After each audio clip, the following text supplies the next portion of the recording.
तो साथियों नमस्कार। स्वागत है आपका एक बार आपके ही अपने चैनल गांव तक में। और यूँ तो हमने बहुत से दिनों में आपको बहुत से ब्लॉगिंग रिएक्शन वगैरह वगैरह भी दिखाए हैं, लेकिन आज हम एक ख़ास साक्षात्कार के लिए यहाँ आए हैं। आप देख ही रहे होंगे, मैं कैमरामैन पीयूष नेगी से कहूँगा कि थोड़ा हमारे मंदिर दिखाएं पहले आपको पूरा सा, ऐसे जहाँ हम बैठे फ्रंट साइड में घंटियाँ वगैरह। तो ये आप देख ही रहे होंगे कि हम आज कहाँ पर हैं। दरअसल हम एक मंदिर में हैं और ये मंदिर बहुत ही प्रसिद्ध मंदिर है। इसकी मान्यता भी उतनी ही पुरानी है। यदि आप लोग इंटरेस्टिंग हैं, यदि आप लोगों को इसमें रुचि होगी तो आप लोग कमेंट करना। हम आपको किसी दिन इसकी मान्यता के ऊपर भी एक वीडियो बनाकर दिखाएंगे, मगर आज हम मान्यता से हटकर बात करेंगे। आज हम बात करेंगे कि जो इस मंदिर के केयर टेकर हम बोल सकते हैं, हम एक किस्म से उनको पुजारी जी भी बोलेंगे, क्योंकि देखिए पुजारी किसी पद या पोस्ट से नहीं होता। जो जिस स्थान का रख रखाव करता है, जो जहाँ का संचालन करता है और जो जहाँ पर नियमित पूजा करते हैं, वहीं पुजारी कहलाते हैं सच्चे मायने में। तो आज हमारे सामने ये जो आप देख रहे हैं, तो हमारे सामने इस मंदिर के केयर टेकर यानी कि पुजारी जी हमारे सामने बैठे हुए हैं। आज हम आपको इनसे एक बार फिर से साक्षात्कार करवाएंगे। हम एक बार फिर से साक्षात्कार क्यों कह रहे हैं, क्योंकि 4 से 5 साल पहले हमने इनके साथ एक वीडियो इसी मंदिर से शूट किया था और उस वीडियो का टाइटल है मंदिर के पुजारी से एक मुलाकात। तो आज एक बार फिर से इतने साल बाद हम इनके सामने उपस्थित यहाँ पर हुए हैं, क्योंकि हमने इनसे रिक्वेस्ट की कि हमें थोड़ा सा आपके 2 शब्द अपने दर्शकों को। उस समय हमारे सब्सक्राइबर ना के बराबर थे, मुश्किल से हम 100 भी पार नहीं कर पाए थे, मगर आज आप हमारे साथ लोग ज़्यादा तादाद में जुड़े हैं। आज हम तकरीबन 650 का आंकड़ा टच करने वाले हैं आप लोगों की मदद से, और आप लोगों के सहयोग से ये आंकड़ा और भी आगे जाएगा। तो आज हमने सोचा कि कुछ नए लोगों को भी इन पुजारी जी के जो है वो कुछ इनके बारे में बताएं। तो सबसे पहले मैं उनका हार्दिक अभिनंदन करते हुए उनका स्वागत करूंगा और उनसे पूछूंगा कि इस मंदिर के बारे में अपने शब्द बताएं कि आप कब से यहाँ पर पूजा पाठ कर रहे हैं और आपका क्या रूटीन रहता है, सुबह कितने बजे आप यहाँ पर आते हैं, क्या क्या प्रोग्राम होता है। तो आप बताइए प्लीज़। ये नहीं बोल दो, कोई बात ये नहीं बोल दो तुम बस। मैं तो गड़ो में बोलना सीधा, कोई बात नहीं, हिंदी गड़ो मिक्स बोलो गिले कि अब कत गए हिंदी भी छी ना। अरे मैं जब यहाँ सन 16 1916 से मंदिर का निर्माण हुआ है। तो हम तब से एक तन मन धन से यहाँ मंदिर की रख रखाव में करते हैं।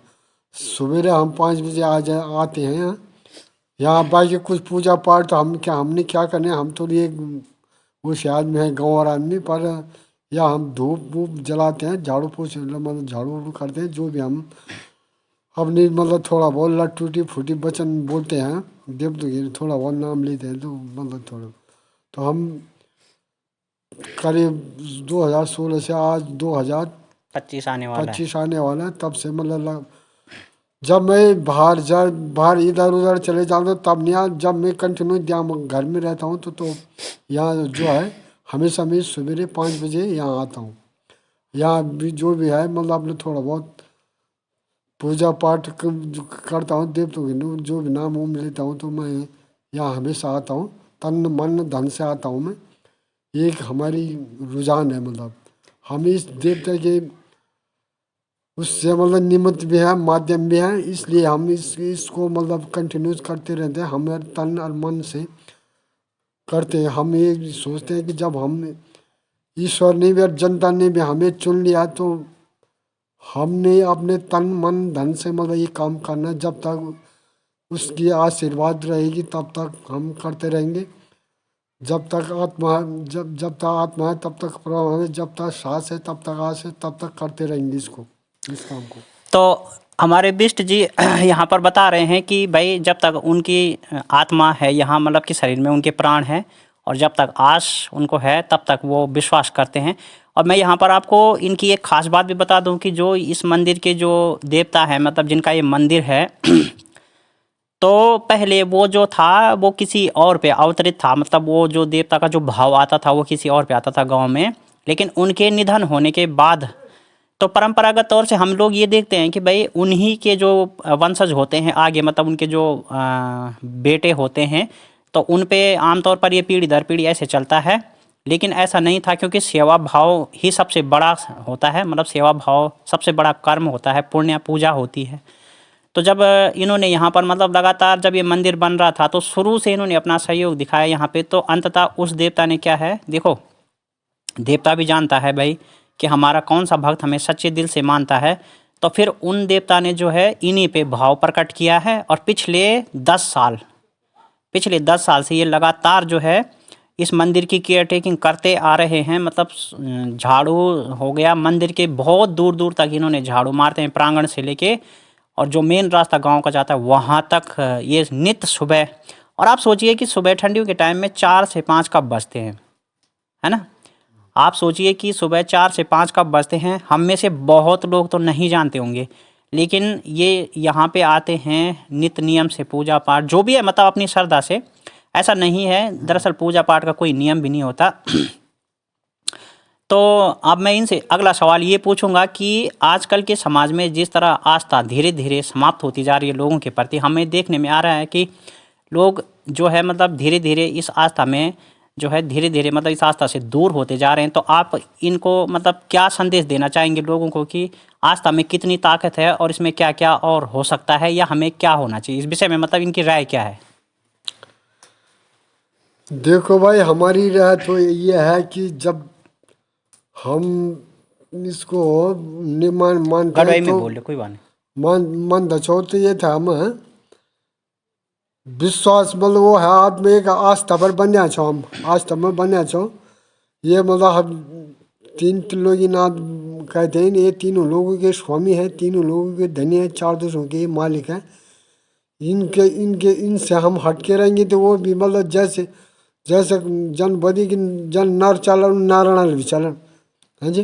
तो जन नर चालन नारायण भी चलन और उन चलन भी वाले लोग, लेकिन ये बात तो लोग समझ नहीं मारे लोग। मतलब यह खुश है कि जो जन जन लोगों में पैसा मतलब धन उपलब्ध हो लोग उतरा तलख लगी। रामनगर चल जाने कोई ऋषिकेश चल बैशामा को, ये भी उसी का कारण है। जहाँ अति धन होता है वो यहाँ नहीं टिक पाएगा, वो कभी भी नहीं। यहाँ वही टिकेगा जिसके पास कहो कि साईं इतना दीजिए जामे कुटुंब समाय, मैं भी भूखा ना हूँ साधु भी भूखा ना, और लोग टिकेंगे यहाँ, बाकी अन्य लोग नहीं टिकेंगे यहाँ। तो बिल्कुल हमारे जैसे पुजारी जी ने बताया कि यहाँ पर सिर्फ वही लोग टिकेंगे, क्योंकि भगवान में आस्था केवल उन लोगों की रह गई है जो ज़्यादा रिच नहीं है, मतलब जो ज़्यादा पैसे वाले नहीं हैं। और जो पैसे वाले हैं वो तो पलायन कर चुके हैं गांव से। तो उनका मानना ये है कि भाई लोग जो है मतलब जब मतलब नर जहाँ नर है वहाँ नारायण है। तो उनका इस बात से ये तात्पर्य है भाई कि अगर इंसान जो है मतलब आज भी अगर सही अपने नियम धर्म से रहे तो भगवान की शक्ति आज भी इस दुनिया में है।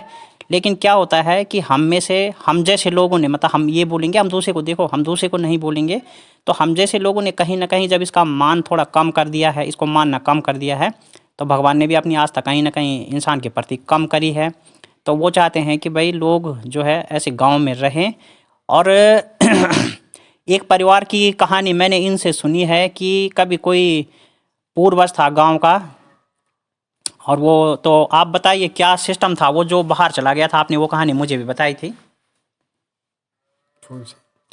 एक परिवार की कहानी आपने सुनाई थी कि भाई कोई विदेश था और उसको हाँ कई अच्छा पीढ़ियों बाद हाँ मतलब जो है अपनी जन्मभूमि का दोष लगा। हाँ। तो थोड़ा सा आप हमारे दर्शकों को भी वो कहानी बताइए, आप गढ़वाली में बताइए, कोई दिक्कत नहीं, हम उसका ट्रांसलेशन कर देंगे।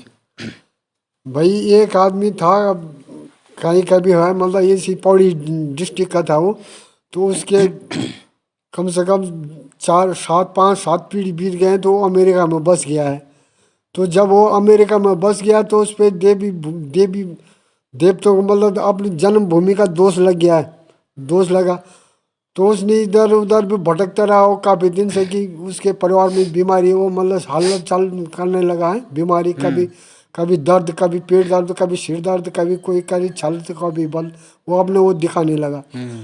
तो उसने जब उसको कोई किसी को उसको कोई पुजारी मिला तो वे लोग था बता कि भाई तुम भारी दे आप दे भूमि को दोष लगी तो तब वो जब आए वो तो वे लोग सबसे पहले वे दिल्ली आया जब वो पहले कई रुपए लगा तो वो पासपोर्ट बना लो बोले तो आप दिल्ली पहुंचो दिल्ली में वे खंगाल से जब तो दिल्ली में कई जानकार बताया भाई ते था एक पता तो ते था पहले विदेश मंत्री में था पूछना पड़ा दिल्ली में तो तब वो फिर खंगाल खोगा दो विदेश मंत्री में विदेश मंत्री जब बोला फिर कहने लगा कि मेरा परिवार ही नहीं मतलब ये बीमार छे वो छे मतलब नहीं था वो नहीं मिलने रास्ते नहीं मिलने चाहिए तो बाल भाई ते थाई तो हरिद्वार जान पड़ल वो मिला ते था मतलब अब उत्तराखंड कुआं ने गाँव पता वो मतलब कि तेरा पीढ़ी कब बढ़िया आ रही वो हरिद्वार में आ रही या नहीं आ रही तो जब वो हरिद्वार में आए तो हरिद्वार में वे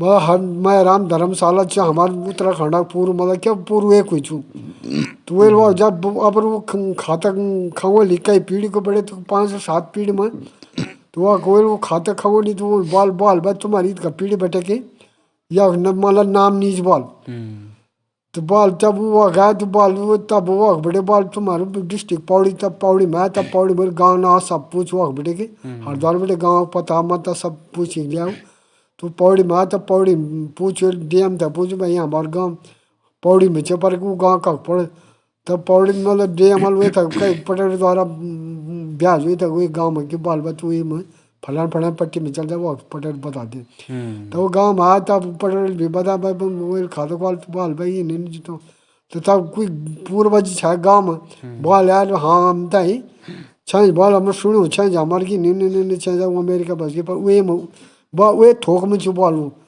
तो वो अपने गाँव में गई तब वो अपने वो सारा भाई वो पूछ हुए तब वो बड़ा तब वो ला पर जगह वो का टटवा ले तब जगह बनाया उन्होंने देवस्थान बनाई तब वो को और पूजा स्थान का उन्होंने जागरूक जो लगा थे जो हमारे उत्तराखंड में उनका बोले तो वो एक बाद वो एक परिवार में संतुष्टि मिले सुख मिले शांति मिले तो वो अब वे में 4 मतलब खान पीन में सही सुख हुई तो मतलब राग दोष इन चीज ये निरंकारा दोष जब भी बिगड़ो चे पैद कहे बम्बू निकाल कहता नुकसान निकाल कहता मर्द नीच ये जब ये छत्र छाया रहे जब तक छत्र छाया हुई लेकिन जब ये बिगड़ी चाहिए तो ये समझना मौका भी नहीं तब नहीं समझ नहीं तब ये चीज़ भी ध्यान रखना चाहिए हमारे उत्तराखंड होता ही सबसे पहले पढ़ता में वो हमारे निरंकार देवता जो मतलब निरंकार जय कर निरंकार वे कोई वो नीचे आकार नीचे कोई रंग नीचे रूप नीचे आकार नीचे साकार नीचे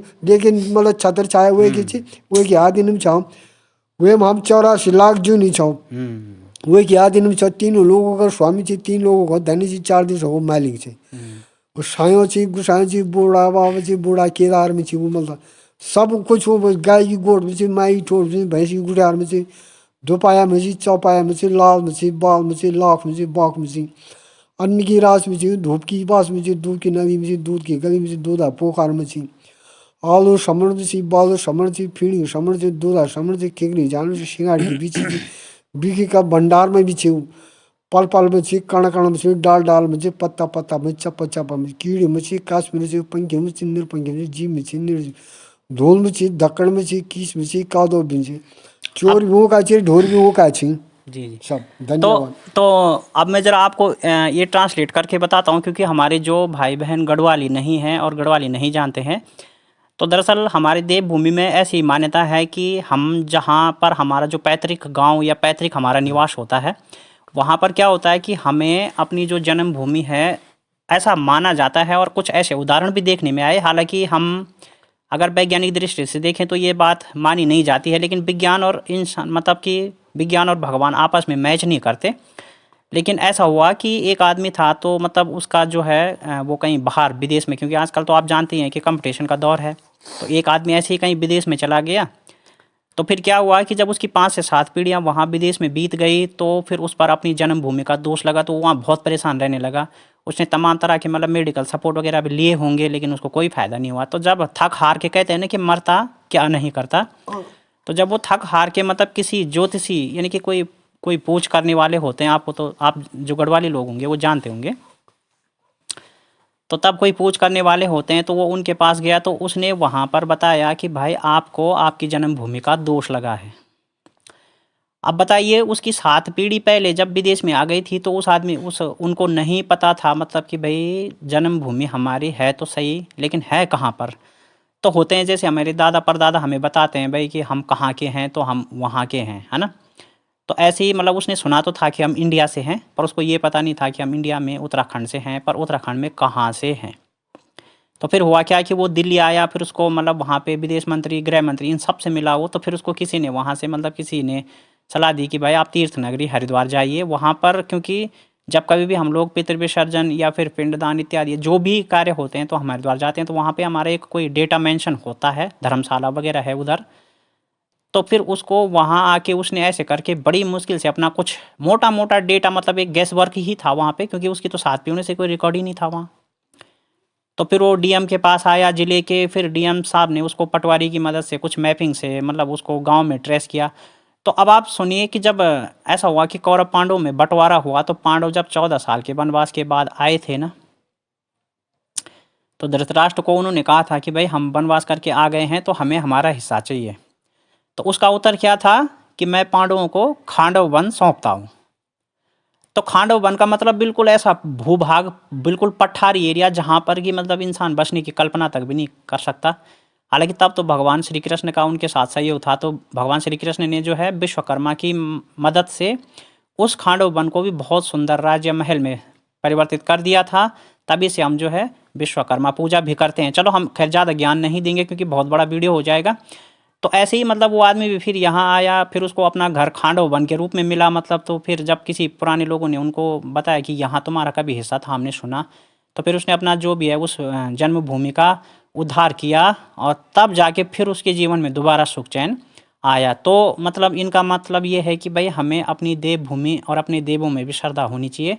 अन्यथा आप कितने ही आगे क्यों न बढ़ गए हो, अगर उनका दोष आप पे लगे या कभी वो आपसे नाराज़ हो जाएं, तो वो आपको यहाँ बुलाने पर मजबूर कर देते हैं। और कभी कभी आप आना तो चाहते हैं मगर आप आ नहीं पाते हैं, क्योंकि आप सब कुछ भूल जाते हैं, आपको पता ही नहीं रहता कि हमने जाना कहाँ है। तो ऐसे में कई लोग भटक भी जाते हैं, जिसके कारण उनके साथ कई तरह की घटनाएं भी होती हैं फिलहाल। तो चलिए, अब ये तो थी मान्यता की बात। अब हम इनसे थोड़ा एक अच्छा, मैं पहले यहाँ पे थोड़ा सा इनके विषय में एक और बात बता दूँ आपको। जब इन पे ये देवता अवतरित हुआ तो देखिए उसकी शक्ति भी है। ये एक बार बहुत ऊंची चोटी से गिरे भी थे, जहाँ से कि मतलब इंसान का बचना असंभव, बिल्कुल असंभव है। लेकिन वहाँ से भी गिरकर इतना इनका मतलब इसका खतरा था उन पे कि उनको चोट तक भी नहीं आई, मतलब बहुत सुरक्षित रहे थे। तो बहुत बड़ा चमत्कार उस दिन इनके जीवन में भी हुआ था। और अब मैं इनसे पूछूंगा कि आगे आप मतलब जो है, आप क्योंकि इस मंदिर में ये केयर टेकिंग लगातार करते हैं, तो क्या ये चाहते हैं कि मतलब अभी क्या ये मंदिर में, और इनको क्या लगता है कि मतलब मंदिर में और क्या कुछ होना चाहिए, या जो कुछ है वो ठीक है? तो क्या मानते हैं आप कि मंदिर में और कुछ होना चाहिए या इतना ही बहुत है?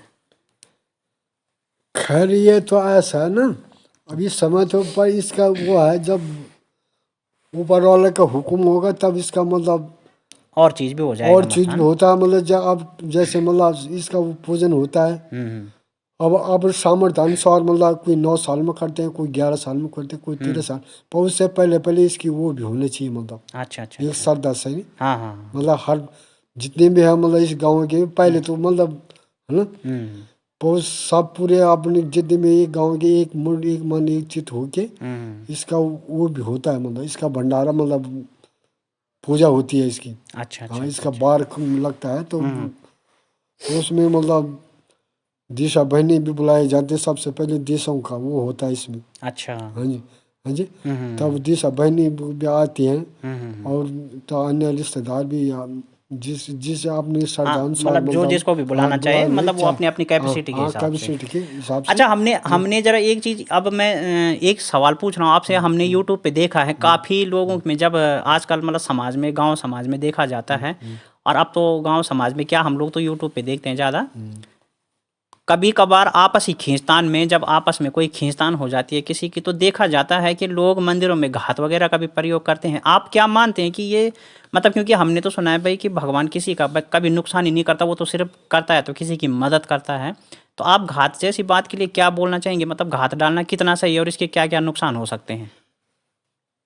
वैसे देखो, चाहे आपस में कितनी भी बिगड़ जाए, देवता नहीं पुकारना चाहिए कभी भी नहीं। जी जी बिल्कुल हाँ जी, बिल्कुल बिल्कुल। देवता पुकार एक ही तरफ नहीं होता, उसका नुकसान दोनों तरफ होता है। दोनों तरफ होता है। उसका इतना ही है कि किसी के यहाँ जिसके आगे तेज हो गया वो उस तरफ कम होगा, जिसका जरा वो ज़्यादा। लेकिन जहाँ न्याय होगा ना, वहाँ सत्य है कि वहाँ जहाँ न्याय मतलब न्याय होगा तो वहाँ कम होगा, जहाँ मतलब ज़्यादा वो होगा मतलब पाप होगा तो वहाँ ज़्यादा नुकसान होगा। अच्छा, मतलब तो जहाँ ये आप मतलब वो नहीं, ये घात नहीं घालना चाहिए देवताओं में। जैसे कहते हैं ना, मंदिरों में नहीं जाना चाहिए, देवताओं में देवता नहीं पकाना चाहिए, उससे जो है बहुत घातक होता है। अरे हाँ। वो दो, जैसे किसी का मतलब कोई नहीं वो नहीं है तो वो दर पीढ़ी के दर मतलब अच्छा बिगड़ अच्छा जाता है। अच्छा, हाँ मतलब जी, इसमें इसमें हाँ हाँ इसका अंजाम एक ही हाँ पीढ़ी को नहीं, हाँ, कई पीढ़ियों को ये भुगतना इसका पड़ता है। इल्जाम तो कई पीढ़ियों को भुगतना पड़, क्योंकि इसमें ऐसा होता है कि इसमें वो मीन बोले ना कि जन बाल बाल पौने हुए तो द्वार क्यों ढके जाते, तो वो हिसाब से एक मतलब जब वो आ गया लग जाओ ना, तो वो एक नियमित तो मतलब जो जन महापुर देव जब कहीं 3 साल में हूँ जन कहीं सिना लगे तो 3 साल में मैं गाड़ी होंगी यूँ 3 साल में जब कहीं को कंतूर होनी हुई तो कंतूर होगी जो एक मतलब 5-7 मतलब वही 9-10 साल में वो एक पूजा दिन पड़, पर दिन पड़ दर पीढ़ी दिन पड़ दो। अरे वो हमारे का बड़े जी जब है कि पांडव 12 बेटे जो जब पांडव अच्छा। 12 वो है पांडु राजा है, तो पांडु राजा दुई नारी छे मतलब कुंती और माधुरी। अच्छा। तो जब पांडु राजा मतलब दुई जब दुई सौती हो जाती तो दुई सौती में वो हो जान आपस में तन खिंचा तना पहली बड़ी सी हाँ प्रॉब्लम हाँ मत हाँ हाँ। तब वो दिन तीन वो पांडु राजा बोलता ये वो राष्ट्र में विश्व बधी ये खड़ो ना करो ना करो रणियो सत्य डांडो बहुत ब्रुआन रणियो सत्य डांडो प्राण राजा की दिहारण उले एक बेनी सुने एक बेनी जाने पांडु राजा सोचो जो सोचनो यार लट्टी जनो प्राण है मची जनो खाड़ो जब पनो राजा गोड़ी घाट है मार जटे रानी कुंते रानी माँ जोली में गई रुण लाए वे बाका बाक के गजिया लाओ उमरी मट गए कलसी रानी मधुरे रानी मजोली आए कुंती रानी दाई समझने माई दीदी आज हमारो चली गए वो धोरी को लंगोट वे धोरी को लंगोट बोर्ड खाली छोटी सी बस। बस तो देखिए, ये तो उन्होंने पांडव नृत्य कोई वो जो वो तो हमारा बहुत जो, बड़ी सी बात हाँ है। बिल्कुल, जो हमारे पितर वो उसका वो है, तो इन्होंने नहीं नहीं उसका बटेला थोड़ा सा राग वो दोष किया कि यहाँ से राग दोष शुरू हुआ था। हाँ तो मतलब अब ये बहुत कुछ सुना सकते हैं हमें, लेकिन क्या करें क्योंकि वीडियो की भी कुछ टाइमिंग लिमिट होती है, ज़्यादा लंबा वीडियो भी हम पोस्ट नहीं कर पाएंगे, उसकी कई चीज़ें होती हैं। तो मतलब इन्होंने बताया कि घात जैसी कुप्रथा नहीं करनी चाहिए, किसी भी कीमत पे नहीं होनी चाहिए ये, क्योंकि इसके परिणाम बहुत बार ऐसा देखा गया है कि पीढ़ी दर पीढ़ी तक भुगतने पड़ सकते हैं। और विशेषकर गलत मकसद से डाली गई घात बहुत, इसके अंजाम भी बहुत गलत होते हैं, ऐसा हमारे ये पुजारी जी बता रहे हैं। इसीलिए हमने इनको पूछा पहले। हालांकि हमारे लोगों की मान्यता तो कुछ और भी है, लेकिन अब क्योंकि कहते हैं कि जहाँ आस्था है तो विश्वास है, तो ये तो थी समाज और मंदिर और घात की बात भी हमने यहाँ पे पूछी, क्योंकि हमने पिछले दिनों में देखा कि कुछ खींचतान में लोगों ने इसका भी प्रयोग किया। तो अब हम इनसे पूछते हैं निजी जीवन में, अब हम निजी जीवन के बारे में थोड़ा सा कुछ क्वेश्चन करते हैं। अच्छा, आप सरकार के प्रति क्या मानते हैं? मतलब कि अब इस समय जो विकास हो रहा है, जैसे कि चलो मंदिर का विकास तो भाई हमारे मंदिर समिति ने किया, हमारे गांव के जो भी समिति के सदस्य हैं उन्होंने किया, लेकिन आप सरकार से क्या अपेक्षा करते हैं कि क्या सरकार को भी मतलब इस तरह से कुछ और क्या चीज़ें ऐसी देखते हैं आप? अब क्योंकि किसी भी कार्यक्रम में अगर सरकार का जिक्र न हो तो थोड़ा सा साक्षात्कार अधूरा रहता है, तो सरकार से आप क्या अपेक्षा करते हैं? अरे सरकार से तो हमें चाहते हैं, एक तो सबसे पहले हमको रोड मिल जाती। जी जी बिल्कुल। हाँ जी जी पर तो क्या करें, कुछ हमारे अगल बगल के गांव भाई बंद ऐसे हैं कि जो मतलब अपने निजी स्वार्थ की उसमें जगह नहीं दे रहे जगह नहीं दे पा रहे हैं, है ना। जी जी जी। बाकी तो ऐसा है कि बाकी सरकारों में देखो, जैसे मतलब देश आज़ाद हुआ है, वो जैसे मतलब होना था वैसे तो हुआ नहीं, हाँ है ना। विकास मतलब विकास हुआ पर ऊपर हुआ, मतलब वैसे जमीनी स्तर में नहीं हुआ। जैसे मतलब जब जमीनी स्तर पर नहीं हुआ, जैसे मतलब रोड भी मतलब सरकार चाहे किसी की भी रही, सरकार ने पैसा तो खुला दिया, चाहे सरकार हाँ कांग्रेस किसी की रही, हाँ किसी की भी रहे, बिल्कुल। लेकिन क्या करें बीच में कुछ ऐसे दरारें पड़ जाते हैं कि जो मतलब जमीन तक नहीं पहुंच पाता हो, जहाँ पहुंचना चाहिए वहाँ नहीं पहुंच पाया हो। मतलब बीच में हाँ, पैसे जो है हाँ, वो दलालों के भेंट चढ़ जाता है। भेड़ चढ़ जाता हो। जी जी है बिल्कुल जी। जी। अच्छा अच्छा अच्छा, मैं आपसे थोड़ा सा यहाँ पे रोकना चाहूँ, मैं आपसे ये पूछ रहा हूँ कि इतने प्रधानमंत्री हमारे देश में हो चुके हैं, आपका फेवरेट प्रधानमंत्री कौन रहा है वैसे? भाई देखो हमारे मेरे देखना प्रधानमंत्री तो ना जाने 14 हो गए 15 हो गए, क्या पता कितने हो गए, इतने नहीं जितने भी हुए, हाँ, पर आपका हाँ, कौन हाँ। रहा मतलब?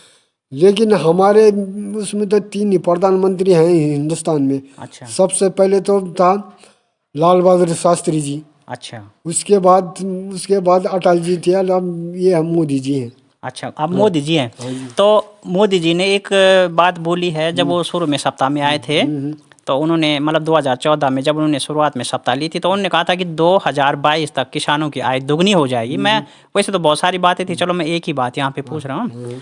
तो आप भी एक किसान भी हैं, मतलब मंदिर के रख रखाव के साथ साथ आप कृषि वगैरह भी करते हैं, तो आपको लगा मतलब कि किसानों की जो आय है वो सचमुच दुगनी हुई 2014 से अब तक? यार अब इतने तो दुगनी तिगनी, अब ऐसा है देखो किसान तो अब चाहे छोटा हो चाहे बड़ा हो, जितनी उसमें मेहनत लगती है ना, जी जी उतना तो उसको पहले से भी नहीं, चाहे किसी भी युग में उतना नहीं मिलता, पर उसका फर्ज बनता है कि हमने पेशा है उसका। जैसे हम चाहे छोटा है, छोटा बड़ा किसान है चाहे बड़ा है, उसका पेशा है कि अपनी पेशे में खेती करनी है। अच्छा चाहे उसमें कितना भी, चाहे कम मिले चाहे ज़्यादा मिले, उसको ज़्यादा मिलेगा तो उसको संतुष्टि रखनी चाहिए, कम भी मिलेगा तो उसको संतुष्टि मिलनी। ये कभी ये तो मतलब तराजू का पलड़ा है, कभी कम मिलता है तो कभी ज़्यादा मिलता है। अभी उसके बारे में हम नहीं बोल सकते कि अब कि मतलब मोदी जी मतलब नहीं, आपकी आय दुगनी मतलब आपको लगा कि 2014 में आपको कृषि से मतलब जो कृषि वगैरह से कितना क्या होता था, कुछ लगा आपको? मतलब आपको नहीं लगा कुछ इसमें? अरे कुछ तो क्यों नहीं लगा दे रहे हूँ, अब मोदी जी तो दे रहे हैं, मैं जो भी दे रहे हूँ मतलब 6,000 रुपये साल तो दे ही रहे हूँ किसान, पर तो हम वो भी तो हम वो नहीं कर पा रहे हैं ना। अच्छा, ये पर्याप्त आपको लगता है? ये बीज के लिए पर्याप्त है? क्योंकि जैसे मतलब लोग खेती वगैरह करते हैं तो बीज के लिए 6,000 रुपये पर्याप्त है? हाँ पर 20 के लिए 6, पता क्या करें अब, यहाँ था सब ये जन्मदिन ना, या तो मतलब उत्तराखंड जाओ तो कभी उत्तराखंड काम आए नहीं, लेकिन आज तो बैठल भी या काम नहीं आने से, हाँ जी वे लोग काम छोड़ डाल। अब खेत खेल या खेती तो बाल डाल दो, बाल तो कोई दान नहीं मारे, तो बाल खेल खाने खेत खेल खाना हमारा फूल पाड़ी तो 5 है ना, तो इन जगह खेत पाती तो हूँ बाल डाल। सबसे पहली बाल चौही मौ चाहे गौ ना हुए भैंस पुरान टाइम में पुराने टाइम में बल्द छा मतलब चाहे कहीं बहुत गौड़ भैंसू नहीं छा ना तो बल्द जरूर छा मतलब और मर्द जोर जो च बल्द जो मर्द घर जो है जोर बल्द च जो बैठो घर जो है जोर गौड़ और भैंस हमारे उत्तराखंड संस्कृति आज पहली बड़े परंपरा बड़ी चली गई है मतलब आज मतलब हमारे बेड़ ही न हो रही कोई गौड़ दाना कर तैयार नहीं च कोई मतलब है मतलब ये बात जब वह गौड़ जब तक दूध दी मत हम तो वो हारी बेड़ फर्क आना अच्छा बेड़ सुना आप कौन कुछ बोला बेड़ सुना अरे बेड़ में हाँ के बोला भी तो कोई बात नहीं मैंने ये मैंने चुरकुर ये तो सच बात है मतलब कोई राजनीति नहीं आते और वो तो वो कोई फायदा चाहे अरे जब वो दूधी गौड़ संदा भैंसा संदा तू वो तो ही फायदा चाहे छाछ पींदा कपड़ पींदा दूध पींदा घी खांदा वो रोड़ भी खांदा तू अंतरात्मा शक्ति मतलब एक मतलब शक्ति आजकल जो चिड़पन है क्या चीज रू खाना खाने जो आप दुकानी का खाबू पक मार का खाबू बुती मार का खाबू ले मार का खाबू मतलब वो में तो ये कारण आदमी तो खोखला मोड़ जरूर है मोड़ चुक गज जाऊ लेकिन अंदर वो एक अंदर जान नीचो तब हुई अच्छा तो महिलाएं तो कह रही हैं भाई कि हम गांव में शिक्षा नहीं है कुछ नहीं है तो हम अपने बच्चों को पढ़ाने के लिए दिल्ली जाते हैं या बाहर जाना पड़ता है तो आप क्या मतलब आप तो कह रहे हो भाई कि महिलाओं को मतलब गाय भैंस ये सब करना चाहिए तो महिलाएं तो कह रही हैं कि हम बच्चे पढ़ाने के लिए शहर में जाते हैं अरे सब झूठ छो देखो पोथी वो कह दे ना कह दो कहावत न पोथी पतड़ी हर कोई बाँचे कर्म न बाँच सके कोई तो पोत पतड़ी तो कोई नहीं बचा सब लेकिन कर्म नहीं बाँच सकने चाहिए कोई अच्छा इन जगह तो शिक्षा में हो गया शिक्षा में तो हो गया लेकिन शिक्षा जो मतलब वो चाहे एक मान्यता चाहे वो नहीं रह रहा कहीं भी ना चाहे वो चाल चाहे बैठ बना तरीका नीच उठना तरीका नीच बैठना तरीका खाना तरीका नीच पहनना तरीका नीच कुछ नीच अच्छा मतलब आपका मतलब है कि शिक्षा तो लोग ले रहे हैं लेकिन शिक्षा में वो चीजें नहीं है उस तरह के संस्कार नहीं है ना जो होने चाहिए थे मतलब राम का राज्य है हमारा देश तो यहाँ पे मतलब उस तरह की शिक्षा जो कि भगवान राम ने दी थी समाज को वो नहीं है मतलब है ना पश्चिमी सभ्यता हावी है अच्छा तो चलो तो ये थे भाई हमारे यहाँ पे बिष्ट जी के आपने विचार सुने और आप लोग कमेंट बॉक्स में ज़रूर लिखना कि आपको इनके विचारों से कितनी सहमति है या आप इनके बारे में और कुछ जानना चाहते हैं इस मंदिर के बारे में आप और कुछ जानना चाहते हैं तो अपनी राय कमेंट बॉक्स में रखिए क्योंकि वीडियो थोड़ा लंबा हो रहा है क्या करें हमारी भी मजबूरी है ज़्यादा लंबा वीडियो नहीं डाल पा सकते हैं उसके लिए डेटा चाहिए होता है टाइम चाहिए होता है तो मेरे ख्याल से पीयूष कितना हो गया टाइम उसका वीडियो का टाइमिंग 32 मिनट 50 सेकंड ओहो तो आधे घंटे से ऊपर ही हो चुका है तो चलिए बहुत बहुत धन्यवाद आपका और फिर कभी आपसे मिलेंगे वैसे 4 साल बाद हम आपसे मिले हैं यहाँ पे तो फिर समय लगा तो आपसे ज़रूर हम मुलाकात करेंगे आपके पर्सनल ब्लॉग भी कभी लोगों को दिखाएंगे हम कि आप पर्सनल जीवन में क्या क्या करते हैं मैं शॉर्टकट में बता दूं कि बिष्ट जी आज भी गांव में किसानी वगैरह बिल्कुल करते हैं भले ही सब कुछ ख़त्म हो गया लेकिन उनकी तरफ से वो चालू रखते हैं आज भी वैसा ही काम करते हैं जैसे हमारे समाज में पुराने तरीके से होता था तो बहुत धन्यवाद घात पर भी उन्होंने अपनी राय रखी और सब कुछ पर अपनी राय रखी जो आजकल की महिलाएं यूट्यूब पर कर रही हैं वो नहीं होना चाहिए गलत है गलत प्रथाएं नहीं होनी चाहिए समाज में तो बहुत बहुत धन्यवाद आपका और फिर मिलता हूं मैं आपको किसी अगले वीडियो में कमेंट बॉक्स में अपनी राय ज़्यादा से ज़्यादा दीजिए और शेयर कीजिए वीडियो को लाइक कीजिए धन्यवाद